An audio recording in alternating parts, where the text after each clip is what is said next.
Hello students, तो आज discuss करने वाले हैं chapter number 9 class 12th business studies. Guys देखिए, चैप्टर नंबर 9 है मेरा यहाँ पर फाइनेंशियल मैनेजमेंट, जिसका एक लेक्चर हम कंप्लीट डिस्कस कर चुके हैं। आज हम यहाँ पर सेकंड लेक्चर को डिस्कस करने वाले हैं, जिसमें हम यहाँ पर डिस्कस करेंगे डिविडेंड डिसीजन क्या होता है। क्योंकि गाइस देखिए, दो डिसीजन यहाँ पर इन्वेस्टमेंट डिसीजन और फाइनेंशियल डिसीजन को हम फर्स्ट लेक्चर में कवर कर चुके हैं। यहाँ पर थर्ड डिसीजन जो आता है मेरा डिविडेंड डिसीजन आता है। आइए देखते हैं डिविडेंड डिसीजन के अकॉर्डिंग क्या होता है गाइस, कि जो मेरे पास प्रॉफिट अवेलेबल है उसमें से कितना पार्ट एज ए डिविडेंड में प्रोवाइड कराना चाहता हूं अपने शेयर होल्डर को, और कितना उस प्रॉफिट का पार्ट रिटेन करके रखना चाहता हूं।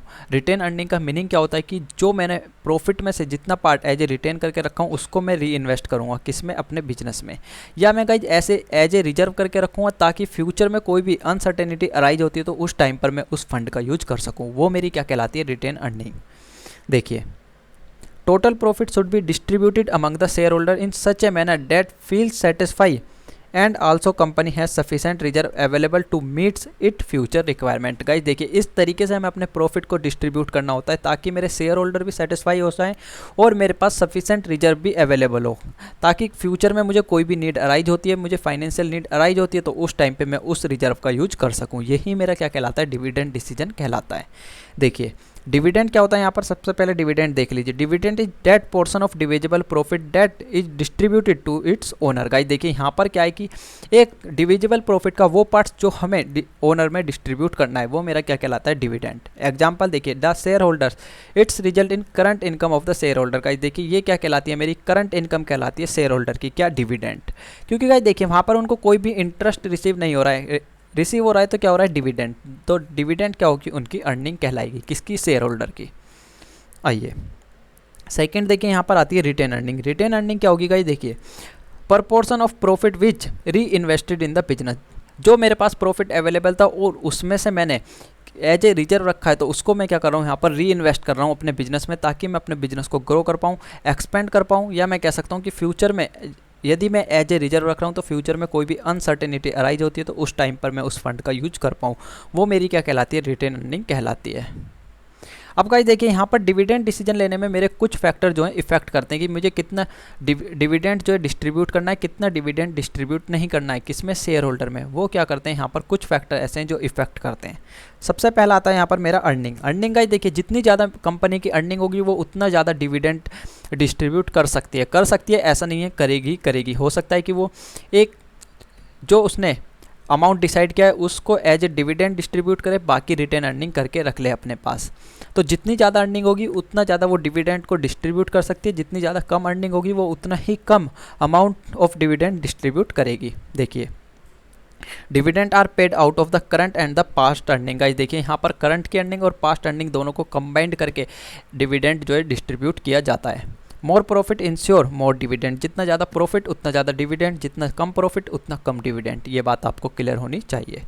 सेकंड जो यहाँ पर मेरा फैक्टर आता है वो आता है स्टेबिलिटी ऑफ डिविडेंड। गाइस देखिए, हर कंपनी क्या करती है कि एक स्टेबिलिटी ऑफ डिविडेंड की पॉलिसी को फॉलो करती है। इससे क्या होता है कि गाइस यदि उसकी अर्निंग जो है गाइस किसी कारण से कम हो जाती है, किसी कारण से ज़्यादा हो जाती है, किसी ईयर में गाइस मान के चलते कि 1 करोड़ की उसकी अर्निंग है, किसी ईयर में यहाँ पर 90 लाख रह गई और किसी ईयर में 1 करोड़ 90 लाख हो गई, तो उस केस में क्या होगा कि गाइस ना तो वो ज़्यादा डिविडेंड को डिस्ट्रीब्यूट करेगी, ना ही वो कम डिविडेंड को डिस्ट्रीब्यूट करेगी। एक स्टेबल डिविडेंड जो उसने लिमिट डिसाइड की हुई है, उसी लिमिट के अंदर वो डिविडेंड को डिस्ट्रीब्यूट करती है।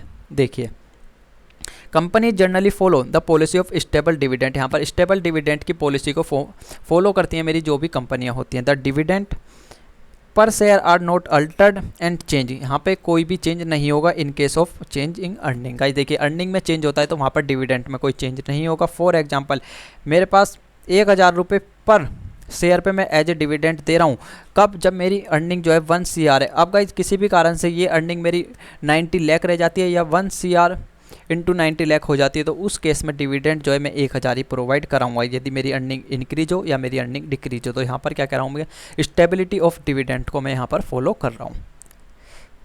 थर्ड देखिए, यहाँ पर आता है ग्रोथ प्रोस्पेक्टस। गाइस देखिए, यदि कोई भी कंपनी चाहती है कि उसका ग्रोथ हो, वो कंटिन्यूअसली ग्रो करे, तो उस केस में क्या होगा कि वो लेस से लेस डिविडेंड प्रोवाइड कराएगी अपने शेयर होल्डर को। यदि कोई भी कंपनी का यहाँ पर मेन मोटिव ग्रोथ करना ही है तो वो जितना ज़्यादा से ज़्यादा यहाँ पर डिविडेंड होगा उतने ज़्यादा से ज़्यादा डिविडेंड को प्रोवाइड कराएगी अपने शेयर होल्डर को। देखिए,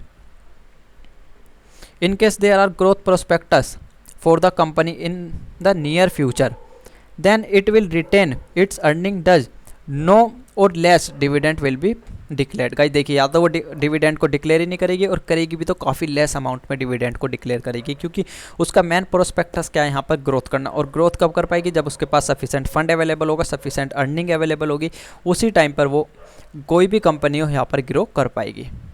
फोर्थ आता है मेरा cash flow position. Cash flow position का डिविडेंड को इफेक्ट करती है। यदि हमारी कैश फ्लो पोजीशन प्रॉपर है, अच्छी है, तो उस केस में क्या होगा कि हम मोर डिविडेंड जो है अपने प्रोवाइड कराते हैं अपने शेयर होल्डर्स को। लेकिन हमारी कैश फ्लो पोजीशन अच्छी नहीं है, तो उस केस में हम less amount of dividend provide कराते हैं, किसको, शेयर होल्डर को।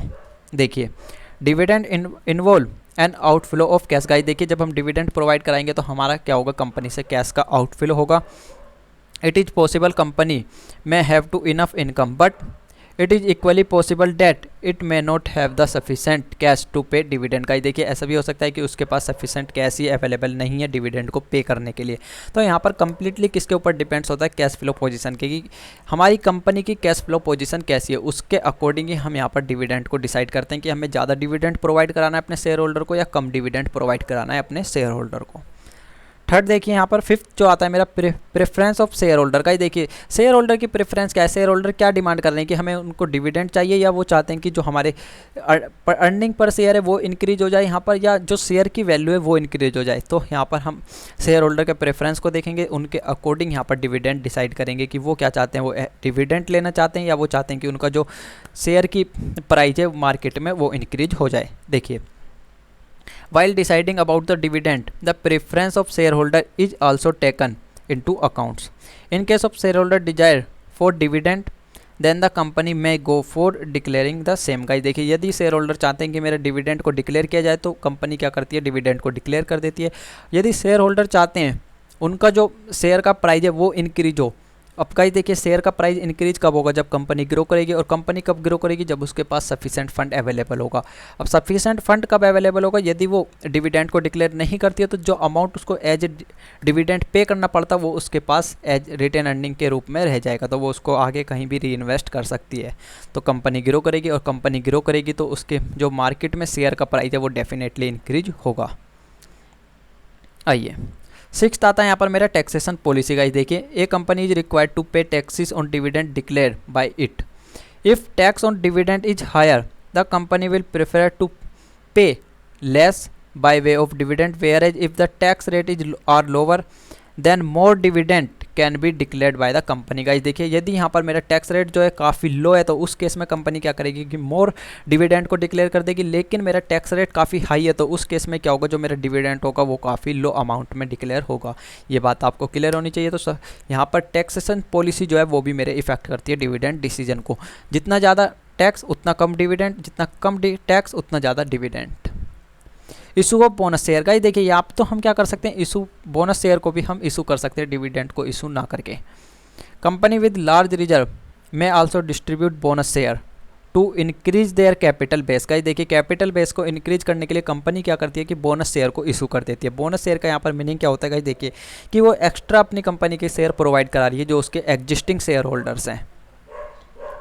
It signifies growth of the company and enhance it's reputation also. Guys देखिए, ये क्या यहाँ पर शो कर रही है कि कंपनी जो है मेरी ग्रोइंग कंडीशन में, और उसकी रेपुटेशन भी मार्केट में इंक्रीज होगी जब वो as a bonus share provide कराएगी। फॉर एग्जांपल गाइस देखिए, किसी पर्सन के पास 10 शेयर अवेलेबल है, तो कंपनी ने क्या कराई कि 2 as a extra share provide करा दिया उसको एज ए बोनस। तो ये मेरा क्या कहलाता है, बोनस शेयर। क्लियर है। तो गाइस ये सब बातें यहाँ पर क्या करती हैं, डिविडेंड डिसीजन को मेरे इफेक्ट करती हैं। आई होप कि आपको ये सब चीज़ें ईजिली क्लियर हुई होंगी। आइए, सेकंड टॉपिक जो आता है मेरा यहाँ पर आता है फाइनेंशियल प्लानिंग। फाइनेंशियल प्लानिंग क्या होती है कि जो मेरे पास फाइनेंस की रिक्वायरमेंट है उसको किस तरीके से अवेलेबल कराना है, कितने टाइम पीरियड में अवेलेबल कराना है, उसको किस तरीके से मुझे उसकी रीपेमेंट करनी है, ये सब किस में हम इंक्लूड करते हैं यहाँ पर फाइनेंशियल प्लानिंग में। आइए देख लेते हैं। गाइस देखिए, फाइनेंशियल प्लानिंग में क्या कह रहा है, it involves preparation of financial blueprint of the organization. हम ऑर्गेनाइजेशन का क्या कर रहे हैं, एक फाइनेंशियल ब्लूप्रिंट को प्रिपेयर कर रहे हैं। फाइनेंशियल ब्लूप्रिंट को हम प्रिपेयर कर रहे हैं, तो उसमें गाइस क्लियरली मेंशन होता है कि हमें कितने फंड्स की रिक्वायरमेंट है, हम कहाँ कहाँ से फंड को रेज करेंगे और किस किस तरीके से पे करेंगे, उस पर कितना इंटरेस्ट हमें पे करना है, ये सब बातें वहाँ पर नोट्स होती हैं। किसमें, फाइनेंशियल ब्लूप्रिंट में। देखिए, it is the process of estimating the funds requirement of the business and determining the possible sources from which it can be raise. Guys देखिए यहाँ पर क्या होता है कि हमें कितने फंड की रिक्वायरमेंट है वो एस्टिमेट लगाया जाता है और हम कहाँ कहाँ से फंड को रेज कर सकते हैं, कौन कौन से सोर्सेज मेरे पास अवेलेबल है फंड को रेज करने के लिए, इन सब बातों को वहाँ पर मेंशन किया जाता है। कहाँ पर? ब्लूप्रिंट में। ब्लूप्रिंट क्या है यहाँ पर? Financial blueprint of the organization का हम फाइनेंशियल ब्लूप्रिंट को प्रिपेयर करते हैं, किसमें? फाइनेंशियल प्लानिंग में। ऑब्जेक्टिव देखिए, ऑब्जेक्टिव क्या होता है यहाँ पर फाइनेंशियल प्लानिंग का? जो मेरा मेन ऑब्जेक्टिव आता है यहाँ पर, to ensure timely availability of funds की। गाइस जो मेरे पास फंड है वो मैं उसको टाइम पर अवेलेबल करा पाऊँ। देखिए, to ensure timely availability of funds whenever they are required planning is to make the financial available in time. Guys जो मेरे पास फाइनेंस है वो मैं उसको टाइम पर अवेलेबल करा पाऊँ। लॉन्ग टर्म असेट्स हो सकती है, मेरी वर्किंग कैपिटल रिक्वायरमेंट भी हो सकती है। गाइस जिस भी चीज़ के लिए मुझे फंड की रिक्वायरमेंट है मैं उसको टाइमली फंड को अवेलेबल करा पाऊँ, इसलिए हम क्या करते हैं कि फाइनेंशियल प्लानिंग करते हैं। सेकंड देखिए, to ensure proper balance of finance. Guys मेरे पास जो है प्रॉपर बैलेंस बना रहा है, किसका? फाइनेंस का। देखिए, it always concern that the balance of cash should neither be axis nor short. Guys देखिए जो मेरे पास कैश अवेलेबल है वो तो ना ही मेरे पास एक्सिस क्वांटिटी में अवेलेबल होना चाहिए और ना ही शॉर्ट में होना चाहिए। गाइस देखिए यदि मेरे पास एक्सिस क्वांटिटी में अवेलेबल है तो वो मेरे प्रॉफिट को इफेक्ट करेगा, और मेरे पास शॉर्ट क्वांटिटी में कैश अवेलेबल है तो वो मेरी वर्किंग कैपिटल को इफेक्ट करेगा। तो इसलिए गाइस दोनों ही सिचुएशन मेरे लिए हार्मफुल हो सकती है। देखिए, the balance of cash in both of this situation is harmful. Guys देखिए दोनों ही सिचुएशन में मेरे लिए हार्मफुल है। मैंने आपको बताया यदि मेरे पास एक्सिस कैश अवेलेबल है मेरी ऑर्गेनाइजेशन में तो वो मेरे प्रॉफिट को इफेक्ट करता है, और यदि गाइस देखिए यहाँ पर शॉर्ट क्वांटिटी में कैश अवेलेबल है तो वो मेरी वर्किंग कैपिटल को इफेक्ट करेगा। वर्किंग कैपिटल का यहाँ पर मीनिंग क्या है? जो मुझे डे टू डे एक्सपेंसेस करने पड़ते हैं उनको इफेक्ट करेगा, क्योंकि उसके लिए मेरे पास सफिशेंट फंड अवेलेबल नहीं होगा। आइए यहाँ पर आता है देखिए, importance of financial planning. Financial planning की क्या क्या इंपॉर्टेंस है यहाँ पर हमारी ऑर्गेनाइजेशन में? सबसे पहला आता है to ensure availability of adequate funds at a right time. Guys देखिए यहाँ पर क्या कर रहा है कि राइट टाइम पे हमें फंड्स को अवेलेबल करा रहा है। जो जितने फंड की हमें रिक्वायरमेंट थी यहाँ पर सफिशेंट फंड हमारे लिए अवेलेबल करा देती है। कौन? Financial planning. सेकंड देखिए आता है to see that the firm does not raise fund unnecessarily. Guys देखिए यहाँ पर जो मेरी ऑर्गेनाइजेशन है वो फंड को अननेसेसरी तो रेज नहीं कर रही है, इसके लिए भी क्या करता है? इंश्योर कर देती है। कौन? Financial planning. फाइनेंशियल प्लानिंग ये इंश्योर कर देती है कि जो हमें फंड्स की रिक्वायरमेंट है वो नेसेसरी पर्पज़ के लिए हम फंड को रेज करें, किसी भी अननेसेसरी पर्पज़ के लिए फंड को रेज ना करें। थर्ड देखिए यहाँ पर, it provide policy and procedure for a sound administration of finance function. Guys देखिए यहाँ पर क्या होगा? फाइनेंस फंक्शन के लिए मुझे एक साउंड एडमिनिस्ट्रेशन प्रोवाइड कराती है। कौन? यहाँ पर फाइनेंशियल प्लानिंग। मैं कह सकता हूँ पॉलिसी और प्रोसीजर दोनों ही प्रोवाइड करा देती है, जिससे कि साउंड एडमिनिस्ट्रेशन हमारा यहाँ पर क्रिएट्स हो सके। फोर्थ देखिए, it result in preparation of plan for future. Guys देखिए यहाँ पर फ्यूचर का, यदि फ्यूचर को ध्यान में रखते हुए कोई मुझे आज प्लान को प्रिपेयर करना है तो उसमें भी मेरी हेल्प करती है। कौन? Financial planning. फॉर एग्जांपल का कोई भी मुझे न्यू प्रोजेक्ट को अंडरटेक करना है, या मैं कह सकता हूँ कोई भी न्यू प्रोडक्ट को मुझे लॉन्च करना है तो उसके लिए मेरे पास सफिशेंट फंड अवेलेबल होना चाहिए, जब भी मैं न्यू प्रोडक्ट को मार्केट में लॉन्च कर सकता हूँ। तो यहाँ पर फाइनेंशियल प्लानिंग क्या करती है? उसके लिए मुझे एडवांस में फंड्स अवेलेबल करा देती है। हाँ भाई कि इन सोर्सेज का यूज करके हम इन फ्यूचर में फंड को रेज करेंगे। फिफ्थ देखिए, it maintains a balance between the inflow and outflow of funds. Guys देखिए यहाँ पर क्या करती है? एक बैलेंस मेंटेन करके रखती है। किसमें? इनफ्लो और आउटफ्लो में। जो मेरे पास फंड्स अवेलेबल है उसका इनफ्लो कितना है और आउटफ्लो कितना है, यहाँ पर एक बैलेंस को मेंटेन करती है। सिक्स देखिए, helping in avoiding business shock and surprise. Guys देखिए यहाँ पर शॉक एंड सरप्राइज जो मेरे बिजनेस के होते हैं उनको क्या करती है? यहाँ पर अवॉइड कर देती है। कि किसके थ्रू हम अवॉइड कर रहे हैं? यहाँ पर फाइनेंशियल प्लानिंग के। आपने देखा होगा जब हमने प्लानिंग चैप्टर को डिस्कस किया था तो मैंने आपको बताया था कि हम क्या करते हैं, फ्यूचर को ध्यान में रखते हुए आज ही डिसाइड कर लेते हैं हमें फ्यूचर में क्या करना है, किस ऑब्जेक्टिव को हमें अचीव करना है। कुछ अजम्पशन को माइंड में रखते हुए हम प्रिडिक्ट कर रहे थे फ्यूचर में कि कौन सा वर्क किसके द्वारा कब क्यों कंप्लीट किया जाएगा। तो यही यहाँ पर फाइनेंशियल प्लानिंग का रोल होता है कि हम फ्यूचर के लिए जो हमें फंड्स की रिक्वायरमेंट है हम उसको आज ही यहाँ पर डिसाइड कर रहे हैं कि हमें कितने फंड्स की रिक्वायरमेंट होगी और फंड को हम कहाँ कौन कौन से सोर्सेज का यूज करके फ़ंड को रेज करेंगे। आई होप कि गाइज आपको ये चीज़ अच्छे से क्लियर हुई होगी। आइए यहाँ पे आता है process of financial planning. Guys देखिए प्रोसेस क्या होता है यहाँ पर फाइनेंशियल प्लानिंग का। सबसे आता है पहला जो मेरा आता है प्रोसेस में determination of financial objective. Guys देखिए यहाँ पर जो मेरा फाइनेंशियल ऑब्जेक्टिव है सबसे पहले मुझे उसको डिटरमाइन करना होगा। देखिए first of all financial objective of the organization is determined. Financial objective में भी टू टाइप्स, यहाँ पर फाइनेंशियल ऑब्जेक्टिव मेरे टू टाइप्स के हो सकते हैं, या तो शॉर्ट टर्म फाइनेंशियल ऑब्जेक्टिव होगा या मेरा लॉन्ग टर्म फाइनेंशियल ऑब्जेक्टिव होगा। यदि मुझे फ्यूचर में कोई मशीन परचेज करनी है गाइस तो वो मेरा क्या होगा, लॉन्ग टर्म फाइनेंशियल ऑब्जेक्टिव होगा। शॉर्ट टर्म में क्या होगा, किसी मुझे डेटर्स की पेमेंट करनी है या गाइस कोई मुझे शॉर्ट टर्म मशीन को परचेज करना, गाइस मैं कह सकता हूँ शॉर्ट टर्म के लिए कोई भी मशीन को परचेज करना है मुझे, जो मुझे पता है कि जो विद इन द 12 मंथ्स जो है मेरे पास मुझे रीपरचेज करनी पड़ेगी, वो मेरी क्या कहलाती है, शॉर्ट टर्म फाइनेंशियल ऑब्जेक्टिव कहलाता है। तो यहाँ पर मेरे टू टाइप्स के ऑब्जेक्टिव होते हैं, शॉर्ट टर्म और लॉन्ग टर्म। तो मुझे सबसे पहले ये पता होना चाहिए कि मुझे फंड्स की रिक्वायरमेंट किस ऑब्जेक्टिव के लिए है, यहाँ पर शॉर्ट टर्म के लिए या लॉन्ग टर्म के लिए है। सेकंड जो मुझे करना होता है गाइस, देखिए जैसे ही मैंने फाइनेंशियल ऑब्जेक्टिव को डिटरमाइन करा एंड देन मुझे यहाँ पर डिटर्मिनेशन ऑफ फाइनेंशियल पॉलिसी का ही देखिए यहाँ पर फाइनेंशियल पॉलिसी को डिटरमाइन करना होता है। Financial policy are determined so that financial objective could be achieved. Guys देखिए यहाँ पर फाइनेंशियल पॉलिसी का मीनिंग क्या है कि जो हमने फाइनेंशियल ऑब्जेक्टिव डिसाइड किया है यहाँ पर कि हमें लॉन्ग टर्म में फंड्स की रिक्वायरमेंट होगी या शॉर्ट टर्म में रिक्वायरमेंट होगी, हम उसको ईजिली अचीव कर पाएँ।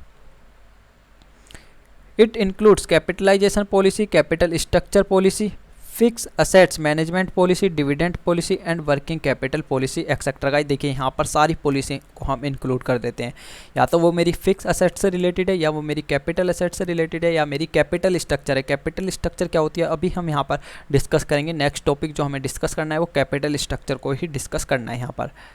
तो गाइस देखिए यहाँ पर सारी पॉलिसी को हम इन्वॉल्व कर देते हैं। सारी पॉलिसी की हेल्प की मदद से ही हम डिसाइड करते हैं कि हमें फ्यूचर में जो फंड्स की रिक्वायरमेंट है हम उन फंड्स को किन सोर्सेज का यूज करके रेज करेंगे। देखिए एंड देन क्या करना होता है, determination of financial procedure. Guys देखिए फाइनेंशियल प्रोसीजर को यहाँ पर डिटरमाइन करना होता है कि मुझे क्या क्या प्रोसीजर को फॉलो करके फंड को रेज करना है। तो गाइस देखिए procedure is more clear than policy. Guys देखिए पॉलिसी से भी क्लियर होना चाहिए कौन, मेरा प्रोसीजर, क्योंकि पॉलिसी क्या होती है कि हमें ये बताती है भाई हाँ हम इन पॉलिसी का यूज़ करके फंड को रेज कर सकते हैं, लेकिन एग्जैक्ट में जो प्रोसीजर को फॉलो करना है वो क्लियर होना चाहिए। जब भी तो हम यहाँ पर जो पॉलिसी हमने डिसाइड की है उस पॉलिसी के थ्रू हम यहाँ पर फंड को रेज कर पाएंगे। आई होप कि गाइज आपको ये सब चीज़ें ईजिली क्लियर हुई होंगी। जो हम यहाँ पर नेक्स्ट टॉपिक डिस्कस करेंगे वो करेंगे कैपिटल स्ट्रक्चर। उसके लिए गाइज मैं आपको नेक्स्ट लेक्चर प्रोवाइड कराऊंगा, इसमें हम डिस्कस नहीं करेंगे क्योंकि गाइज देखिए कैपिटल स्ट्रक्चर एक ऐसा टॉपिक है जिसको आपके लिए समझना काफ़ी इंपॉर्टेंट है। जब तक आप कैपिटल स्ट्रक्चर को नहीं समझेंगे आपको फाइनेंशियल डिसीजन में काफ़ी प्रॉब्लम आएगी। आई होप कि गाइज ये सब बातें आपको क्लियर हुई होंगी। फिर भी कोई डाउट है तो आप नीचे कमेंट बॉक्स में कमेंट करके हमें बता सकते हैं। मिलते हैं नेक्स्ट लेक्चर में। Tata bye bye, see you.